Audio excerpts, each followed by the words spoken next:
The Galactic Council was an assembly of the most powerful species in the universe, a cold and calculating body that governed the stars with an iron grip. Every species in the galaxy, from the towering Krogan to the mysterious Solar, answered to the Council, each contributing its own strength to the vast web of interstellar power. For centuries, the Council had remained unchallenged, ruling with authority and a sense of inevitability. That was until the rise of humanity. In the heart of the Council's massive chamber, the atmosphere was tense. The flickering lights above cast long shadows over the delegates seated around a grand obsidian table, their faces, lit only by the cold glow of the holoscreens in front of them, were expressions of concern. A rare sight in a room where fear was never permitted. "Humanity continues to grow," said Celtar, the calculating leader of the Centauri, a species known for its intelligence and subterfuge. His voice was cold, devoid of emotion, but his words carried a weight that sent ripples through the room. "Their rapid technological advancements are unlike anything we've seen.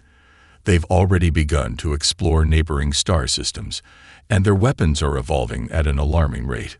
A series of holographic images flickered to life, showing Earth's recent military achievements. Advanced energy weapons, faster than light ships, and sophisticated artificial intelligence. Despite the humans' relatively short history compared to the ancient species of the Council, they had managed to keep pace with civilizations that had existed for millennia. "We cannot allow this," growled Zolkar, the ruthless warlord of the Krogan. His species had long been feared for their brutal strength and unyielding aggression. "The humans are growing far too quickly. If left unchecked, they will challenge us, perhaps even take our place as the dominant species in the galaxy." The other members of the Council remained silent for a moment, considering the implications of Zolkar's words. For many, the thought of humans surpassing their power was a terrifying prospect. They had seen the way the humans fought, fiercely, with unwavering determination.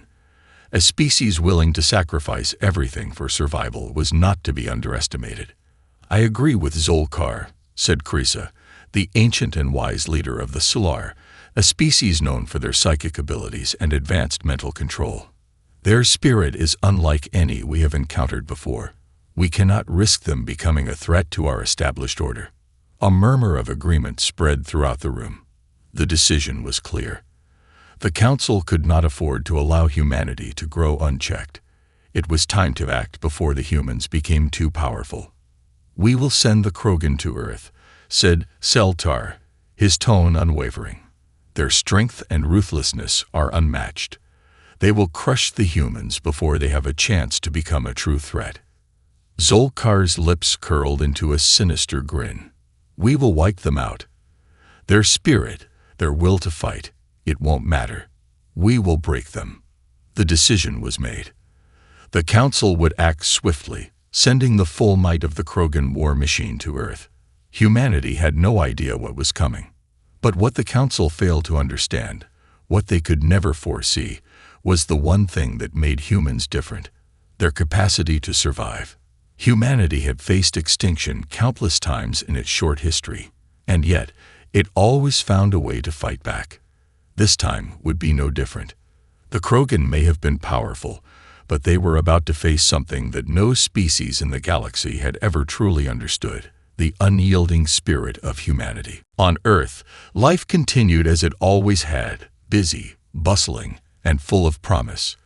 The people of this young planet were unaware that the galaxy's most dangerous species had already set their sights on them. In cities from New York to Beijing, people went about their lives, oblivious to the impending storm. While Earth had made great strides in technology and space exploration, they still had no idea what a true galactic war would feel like. Their focus was on progress, not defense. At the United Nations headquarters, world leaders gathered to discuss the most recent global crisis: climate change, resource shortages, and the growing divide between the nations. The future seemed uncertain, but humanity's resilience had always found a way forward. Still, no one could predict the unimaginable reality that would soon shatter this sense of security. Meanwhile, across the globe, In hidden military facilities and research labs, a different kind of tension began to build. The space programs of every major nation had been preparing for the next phase of exploration, the colonization of nearby planets. Yet behind the scenes, some of the brightest minds in the world had been working on something far more pressing: advanced weapons technology, capable of defending humanity against an unknown enemy. These were contingency plans put into place after the first major reports of extraterrestrial contact, but nothing had ever come close to preparing for what was coming. In a quiet room deep beneath the Pentagon, General Marcus Hayes stood before a team of scientists, engineers, and military leaders. Their task was clear: prepare Earth for the inevitable. Despite the long-standing peace humanity had enjoyed, they were now on the brink of facing an existential threat. Their enemy would be unlike anything Earth had ever seen. "Gentlemen, we don't have the luxury of time," General Hayes said, his voice calm but full of authority. "We've received intelligence indicating that we're facing an invasion. But we have no idea what they're capable of or how quickly they'll strike. We need to be ready for anything." On the other side of the world, in a quiet suburban home in California, a young engineer named Sarah Collins sat at her desk, piecing together blueprints for a new kind of weapon, a weapon she hoped would never be needed. Sarah had worked for years on autonomous drones, initially designed for peaceful purposes, like search and rescue operations. But in the back of her mind, she had always known that such technology could be turned toward defense. She wasn't alone in her thoughts. Around the world, scientists, soldiers, and ordinary citizens began to prepare, albeit unknowingly, for the coming conflict. People were building the tools and strategies that would soon be used to protect their homes, their families, their very lives. They had no idea that humanity's survival would hinge not on sheer power or technology alone, but on something more primal. As the days passed, reports started to trickle in from every corner of the globe. Strange signals intercepted by satellites, inexplicable disruptions in communications, and sightings of strange ships in Earth's orbit. What was once considered the stuff of science fiction was beginning to take shape in the sky above them. And then, one morning, it happened. The first attack came without warning. It started with an explosion over the Pacific Ocean. A massive Krogan warship, cloaked by advanced technology, descended from the heavens, its weapons firing in all directions. The shockwave from the explosion sent ripples across the ocean, and within moments, the world knew something had gone terribly wrong. But despite the devastation, humanity didn't falter. Within hours, a global emergency protocol was activated, rallying governments and military forces to take immediate action. But the Krogan had come with overwhelming force.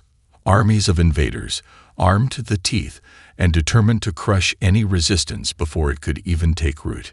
Yet, even in the face of such brutality, there was a spark of defiance. Across every nation, from the United States to China, from Brazil to Russia, people rose to the challenge.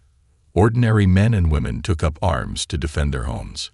Scientists and engineers who had never before faced battle rushed to create new technologies.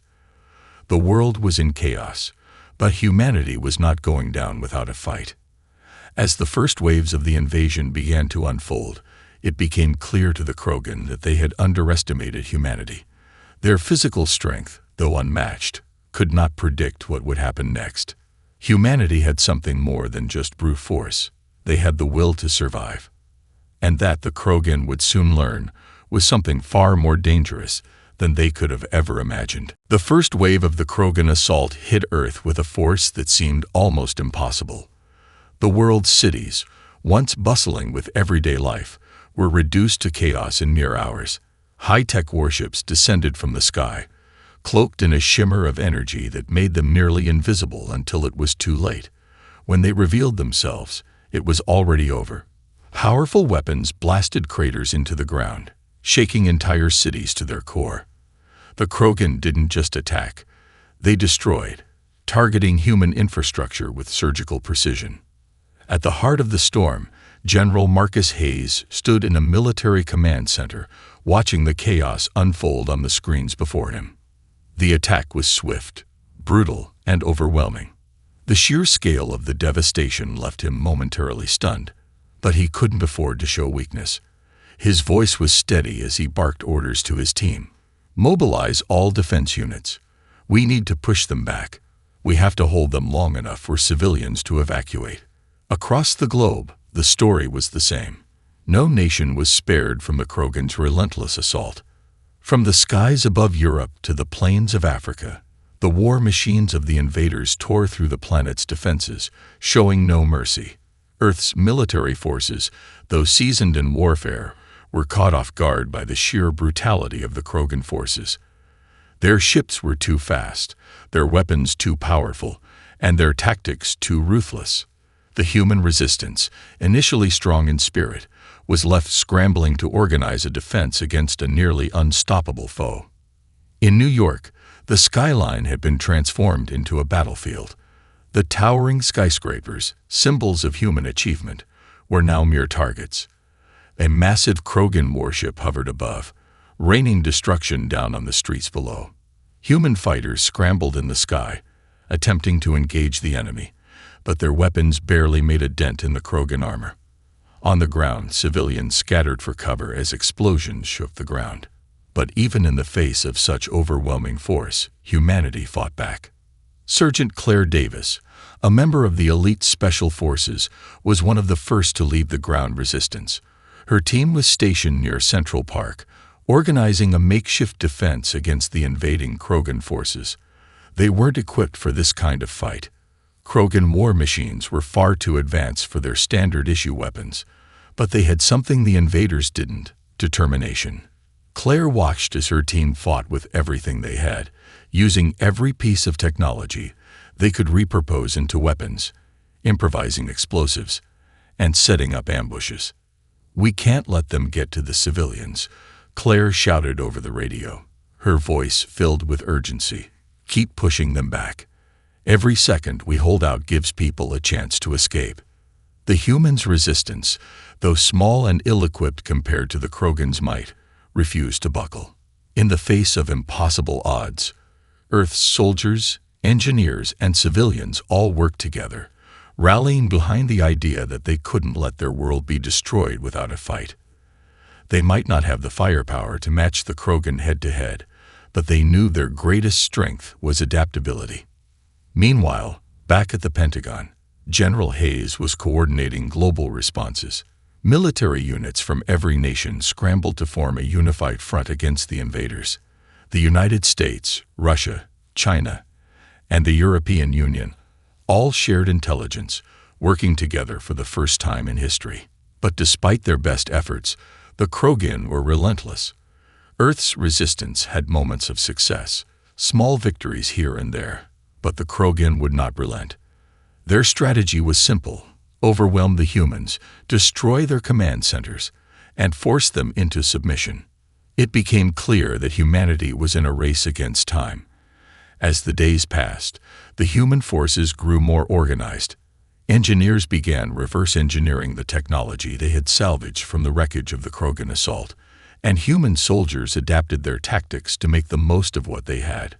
But each victory came at a heavy cost. The planet's cities were falling, one by one, as the Krogan advanced deeper and deeper into Earth's heart. Still, humanity's fight wasn't over. They had one advantage that the Krogan couldn't understand: a refusal to accept defeat. They would keep fighting, no matter what. The Krogan had made one fatal mistake. They had underestimated the resilience of a species that had survived the greatest challenges in its short history.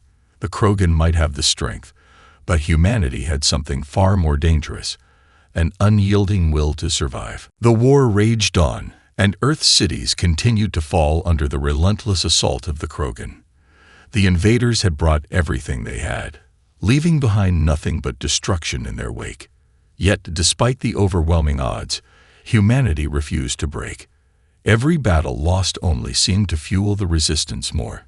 People from all walks of life, engineers, soldiers, farmers, and doctors, were coming together, learning to fight, adapt, and survive in ways they never thought possible.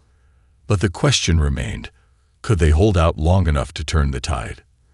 In the heart of the Pentagon's war room, General Hayes was growing more concerned with each passing day. The enemy was strong, relentless, and showed no signs of letting up. His forces had been reduced, the major cities decimated, and military communication lines cut off. Earth's organized resistance was beginning to fracture under the pressure, and it was clear that they would need something more than conventional warfare to survive. "We need a breakthrough," Hayes muttered, staring at the holographic map of the world. "We need to find a way to fight smarter, not just harder. If we don't adapt quickly, we'll lose everything." In the midst of the despair, something unexpected happened. A breakthrough did arrive, but not from the military. It came from a group of human scientists and engineers working tirelessly in a hidden research facility deep beneath the Earth's surface. They had been studying the wreckage of the Krogan war machines, trying to understand their advanced technology. But what they discovered was even more important than any weapon or defense system. One of the lead scientists, Dr. Evelyn Hart, had made an astonishing discovery. "We found a way to disrupt their energy shields," she said, her voice shaking with both excitement and fear. "These shields, they're not impenetrable. There's a frequency we can exploit that will weaken them. We just need to get close enough to deliver the pulse." Dr. Hart's team worked around the clock, refining the technology to launch a weaponized pulse that could destabilize the Krogan's defenses. It was a long shot, an untested weapon that could either turn the tide or backfire completely. But with humanity's survival on the line, they had no choice but to take the risk. Back on the battlefield, resistance fighters began to use the new pulse weapons to devastating effect. At first, it was a test. A small unit armed with modified drones sent to disrupt a Krogan stronghold on the outskirts of what was once Paris. The strike was a success. The pulse weapon took down the Krogan's energy shields, exposing their war machines to attack. For the first time, the humans had a fighting chance, but it came at a cost. The operation was costly, and the human forces lost many lives in the process. However, the result was undeniable. Humanity had found a weakness in the Krogan's seemingly invincible defense system. Word spread like wildfire, and across the globe, humanity's remaining forces began to adapt, utilizing the pulse weapons in increasing numbers. Even ordinary civilians, once terrified by the Krogan's power, were now taking up arms. People who had once been engineers, doctors, and teachers were now fighting to defend their homes with the same determination that had driven humanity's greatest achievements. The Krogan, on the other hand, were beginning to feel the pressure. Zolkar, the warlord who had once been certain of his victory, now found himself questioning the outcome. The humans were not giving up. They were fighting smarter, with unexpected tactics and growing numbers. But there was more to it than just their technology. It was the sheer tenacity and unwillingness to be broken that made humanity a force to be reckoned with. Despite their initial confidence, the Krogan had made a critical mistake. They had underestimated the human will to survive. They thought they could break humanity with sheer force, but instead, they had provoked something far more dangerous, a race united in desperation, filled with ingenuity and a relentless desire to fight for their future. Zolkar stood in his command center, watching as the human forces began to strike back in ways he hadn't anticipated. His forces were losing ground. The shields, once thought invincible, were now failing more frequently. His rage simmered beneath the surface, but even he could see that the battle was shifting. "They are learning," Zolkar growled, fists clenched. "The humans are adapting faster than we can crush them." As the Krogan prepared for their next strike, they knew that they had underestimated their enemy. The war was far from over, but now, for the first time, the fate of Earth seemed uncertain. The humans were not the helpless species they had once appeared to be. They had found their strength, and that strength was something the Krogan could not ignore. The tide of the war had begun to shift in humanity's favor, though it was clear that the road to victory was long and fraught with peril. The Krogans, once seemingly invincible war machines, were now vulnerable to the pulse weapons developed by human scientists.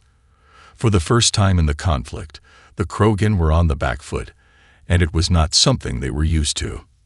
Their warriors, who had once swept through Earth's defenses with ease, were now facing relentless counterattacks. General Marcus Hayes, still stationed at the Pentagon, had watched the reports come in from every corner of the world. His military command had shifted from fighting a losing battle to executing a series of carefully coordinated strikes against the Krogan invaders. The pulse weapons had given them the edge they needed, but the battle was far from won.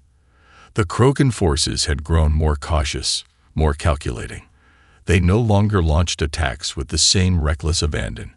They were adapting to the human strategies, and the next wave would be even more dangerous.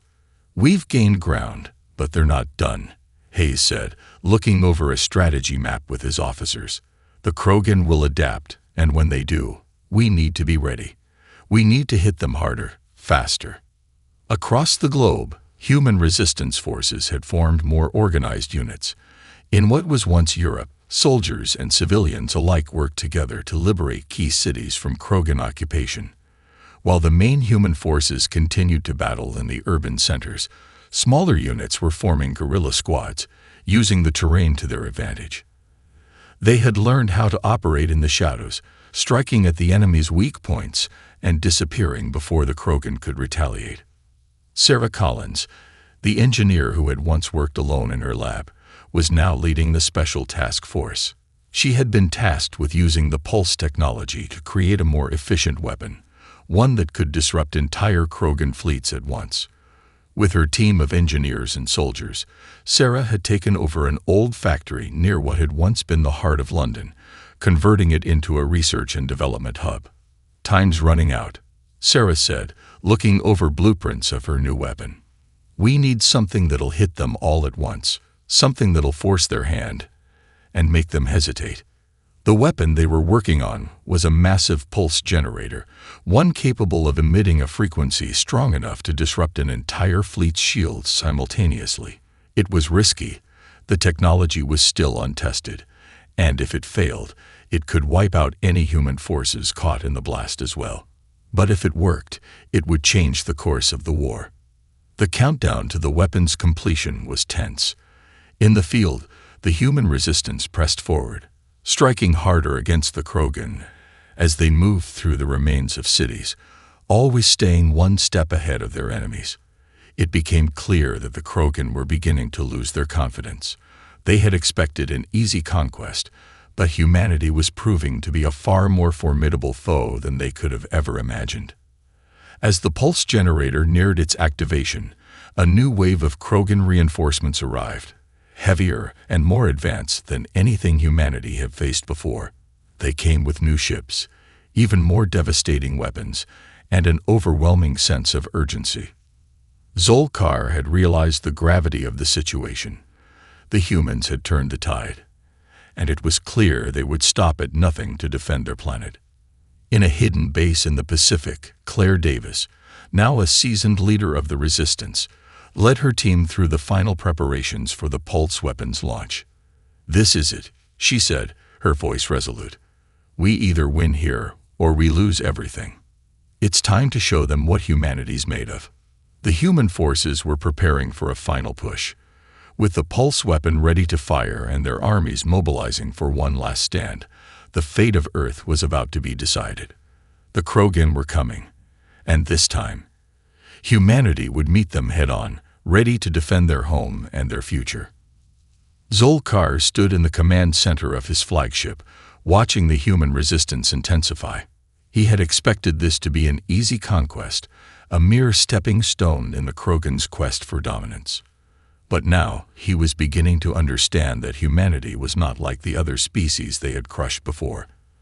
They were fighting with an intensity and unity that the Krogan had never faced. "They fight like they have nothing to lose," Zolkar said to his commanders, his voice filled with a mixture of frustration and grudging respect. "But they will learn what happens when they challenge us." The war was about to enter its most critical phase, and both sides knew it. Humanity had proven they could adapt. that they could fight back even when all seemed lost. The Krogan had underestimated their opponent, but now they would face the full force of the human will to survive. The question was no longer whether humanity could win, but whether the Krogan could survive the storm that was about to be unleashed upon them. The war had reached its most critical stage. Humanity's resistance forces were on the offensive, and the Krogan were scrambling to maintain their dominance. The pulse weapon, developed in secret by Sarah Collins and her team, was now ready for deployment, and its potential to disrupt the entire Krogan fleet made it the last, best hope for Earth's survival. General Marcus Hayes watched from his command center as reports flooded in from around the world. Every major human force had now joined the final push. The pulse weapon would be the key to breaking the Krogan's stranglehold on Earth. It was a risky plan, but after everything they had been through, humanity had no choice but to move forward. "They're coming," Hayes said, his eyes fixed on the screen. "The Krogan are assembling their final assault. We need to hit them first, and we need to hit them hard." The Krogan warlord, Zolkar, had underestimated humanity at every turn, but now he faced the full might of a united Earth. His forces had taken significant losses, and his pride was wounded. He had expected to crush the humans swiftly, but their resilience had defied every expectation. His ships, once untouchable, were now vulnerable to the human pulse technology. The time had come for a final confrontation. "We cannot afford to let them use that weapon," Zolkar growled to his commanders. "We will destroy them before they have the chance to deploy it. Prepare the fleet for an all-out assault. We take Earth now. No more delays." The battle lines were drawn. Humanity's forces were spread across the globe, from the remnants of New York to the war-torn streets of Paris. The final push was underway, and Sarah Collins's team, led by Claire Davis, was ready to launch the pulse weapon. The massive device, designed to emit a powerful electromagnetic pulse strong enough to disable the Krogan fleet, was set to fire. If it succeeded, the Krogan ships would fall from the sky, and humanity would finally have the upper hand. However, with the Krogan fleet mobilizing, humanity's forces were running out of time. The battle for Earth would be won or lost in the next few hours. In the heart of London, Claire Davis and her team took their positions near the pulse weapon. The countdown had begun. "This is it," Claire said, her voice steady despite the chaos unfolding around them. "When that pulse hits, we hit them with everything we've got. Make every shot count." As the final seconds ticked down, Sarah Collins worked furiously at the control panel, making last-minute adjustments to the pulse generator. She could feel the weight of the world on her shoulders, knowing that the future of Earth rested on the success of this weapon. With a deep breath, she pressed the activation button. The pulse weapon fired with a deafening hum, sending a wave of energy surging into the sky. A moment of silence passed before the Krogan fleet began to tremble, their shields flickering and failing. For the first time, the invincible ships began to fall. Humanity had struck a decisive blow. Direct hit. "The shields are down," one of Claire's soldiers shouted, eyes wide in disbelief. The tide had turned. Immediately, Earth's forces launched their counterattack. Fighter jets took to the skies, targeting the now vulnerable Krogan ships. Ground troops advanced, striking at weakened enemy positions. Every human who had fought, struggled, and bled for their survival now had a chance to win. Zolkar watched in fury as his fleet faltered. He had seen his enemy's resolve grow, but this was something he hadn't anticipated.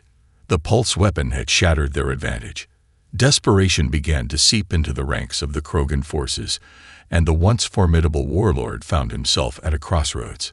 His fleet was crumbling, and his soldiers were losing morale. "We must retreat," one of his commanders urged. "We cannot win this fight." "No," Zolkar snarled. "We fight to the end.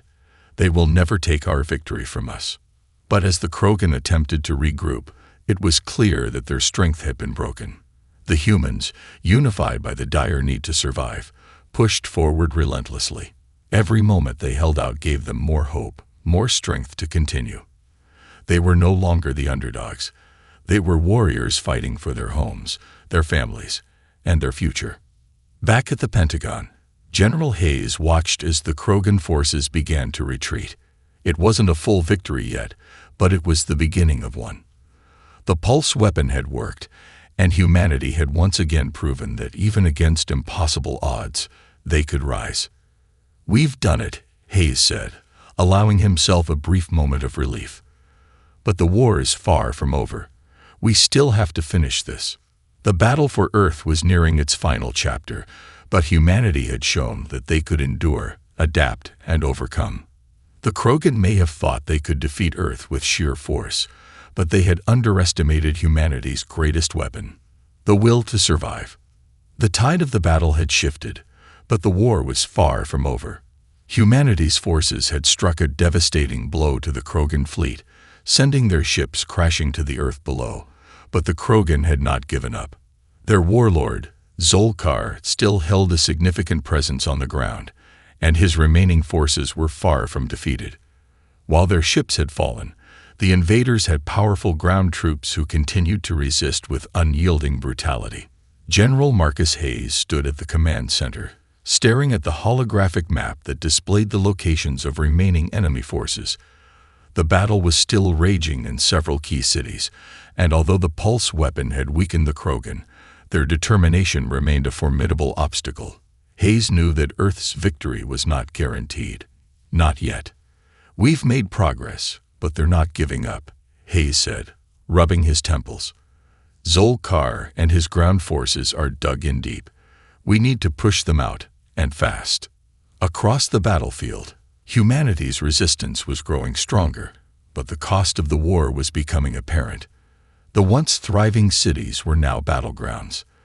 The streets of New York, Paris, and London were littered with the wreckage of war, and even the soldiers fighting to free their homes were weary. But they had one thing that the Krogan had underestimated: an indomitable spirit. Earth's soldiers fought with a determination that no invader had ever seen before. On the outskirts of Paris, Claire Davis led a small but experienced squad through the ruins of the city. Despite the damage to the once glorious metropolis, the resistance was gaining ground. The pulse weapon had turned the tide in their favor, but Zolkar's forces still fought tooth and nail for every inch of territory. "We need to clear this area and push them back," Claire said, her voice calm but filled with purpose. "We can't give them the chance to regroup. We're getting close, but they'll stop at nothing to retake what they've lost." The soldiers moved swiftly through the rubble, dodging enemy fire as they advanced. Each step they took brought them closer to the heart of the Krogan's remaining stronghold. It wasn't just a battle for survival. It was a battle for the future of their species. Back at the Pentagon, Sarah Collins was overseeing the final phase of humanity's strategy. The pulse weapon had crippled the Krogan's fleet, but they were still a formidable enemy on the ground. Sarah had been working tirelessly to develop new weapons and strategies to deal with the remaining threats. Her latest project, a high-powered electromagnetic cannon, was designed to disrupt the Krogan's communications and coordination. If they could sever the remaining communication lines between the Krogan warlord and his forces, the Krogan would be disorganized and easier to defeat. "Is the cannon ready?" General Hayes asked, his voice urgent. "It's almost there," Sarah replied, glancing at the blueprints on her screen. "Once we deploy it, we should be able to prevent Zolkar from directing his forces. It's risky, but it could make all the difference." The cannon would need to be set up near the center of the Krogan stronghold in Paris. It would be a dangerous mission, but if successful, it could dismantle the Krogan's remaining command structure and leave them vulnerable to a final assault. Meanwhile, on the front lines, Zolkar knew that time was running out. The Krogan warlord had been fighting with all his might to hold his ground, but his forces were growing weaker. The loss of their fleet had been catastrophic, and he could sense that his troops were beginning to lose hope. The once mighty Krogan Empire was starting to crumble. "They are relentless," Zolkar muttered, his hands clenched into fists. "But they will not break me. Earth will fall. The Krogan will rise again." He had one final plan in mind. Something desperate, something that could turn the tide back in his favor. His remaining forces would retreat to a hidden base deep in the mountains, where they could regroup and prepare for a counterattack. It was their last chance to recover. Back in the heart of the conflict, Claire's team fought with everything they had. They had faced unimaginable odds, but they weren't backing down. The time for mercy was over. Earth had been pushed to the brink, but humanity had found a way to fight back. The Krogan would soon realize that they were facing an enemy that would never surrender. The human forces were closing in on the last stronghold. The final battle was imminent.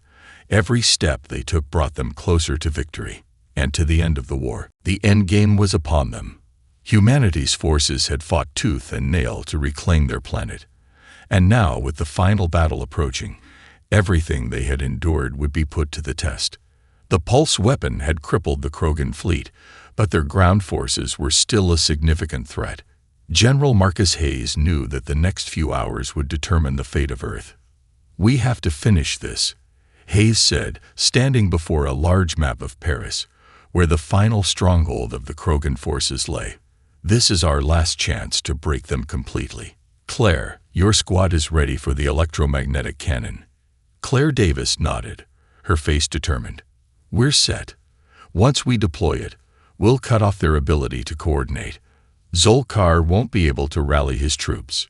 We take out the heart, and the rest will crumble." The plan was simple. Move in, disable the Krogan command center, and use the cannon to sever the Krogan's communication lines.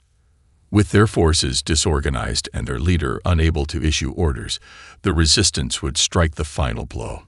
The risk was immense, but the human spirit had already proven time and again that it would not yield. The streets of Paris, once a place of culture and beauty, had become a war zone. The Krogan forces, though battered, had set up defensive positions in the heart of the city, preparing for a last-ditch stand. Zolkar, in his command center deep beneath the city, was unaware that his entire command structure was about to collapse. "You think they can break us?" Zolkar muttered to himself, pacing. "These humans are nothing. They will kneel before the Krogan. We will not fall." But even as he spoke, the cracks were beginning to show. The loss of their fleet had devastated the morale of his forces.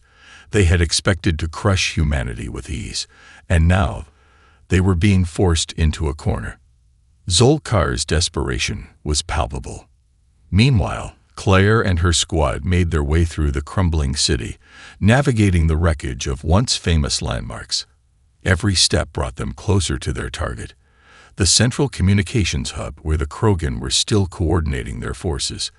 The team was on edge, knowing that they were entering enemy territory, and every moment could be their last. "It's too quiet," one of Claire's soldiers whispered as they moved through an alley, weapons ready. "Stay alert," Claire replied, eyes scanning the area. "We're close now." The final push was imminent. The resistance had gathered in force, ready to sweep through the city and finish what they had started. With the electromagnetic cannon now in place and ready to fire, the human forces prepared to strike the final blow. Back at the Pentagon, General Hayes received the signal. "It's time," he said, turning to his officers. "All units, move in. This is our last chance. The Krogan have nowhere to hide now." At the communications hub, Claire and her team breached the Krogan's final line of defense. A fierce firefight ensued, but humanity's soldiers were relentless. They had come too far to back down now. After what seemed like an eternity, they reached the central control room, where the electromagnetic cannon was set up. With a final push, Sarah Collins initiated the launch. The air crackled with energy as the cannon fired, releasing a pulse that coursed through the heart of the Krogan's communications network. Within seconds, the Krogan systems went dark. Their forces, scattered and disorganized, had no way of coordinating. It was chaos. Zolkar, watching from his command center, screamed in fury as his systems went offline. "No, this cannot be. The humans. They have done it. With the Krogan now effectively crippled, the human resistance launched a final assault. The scattered Krogan forces, unable to regroup, were overwhelmed by the relentless attacks of Earth's soldiers. The battle that had raged for so long finally came to a head as the remaining Krogan forces were pushed back. Zolkar, realizing his empire was slipping away, attempted to escape, but it was too late. The resistance had already found his location, and the forces that had once dominated the battlefield were now fleeing in disarray. Humanity had won. Hours later, the last remnants of the Krogan were captured, their once unstoppable empire in ruins. General Hayes and Claire Davis stood together, overlooking the broken city of Paris, now a symbol of humanity's resilience. "We did it," Claire said, her voice filled with relief and exhaustion. Hayes nodded, his eyes somber. "We've won, but the cost was great. Too many lives were lost. We can never forget what it took to get here." Despite the devastation, Earth had survived. The invaders were gone, and humanity had proven that no force, no matter how powerful, could crush the human spirit. Zolkar's reign of terror had come to an end, and Earth was free once again. The war had been long, and the scars would remain. But humanity had shown the universe that they were not a species to be underestimated. They had faced destruction, and yet they had risen, united in their determination to protect what they had built. The universe would remember the humans, not as a weak, defenseless species, but as a force that could never be defeated.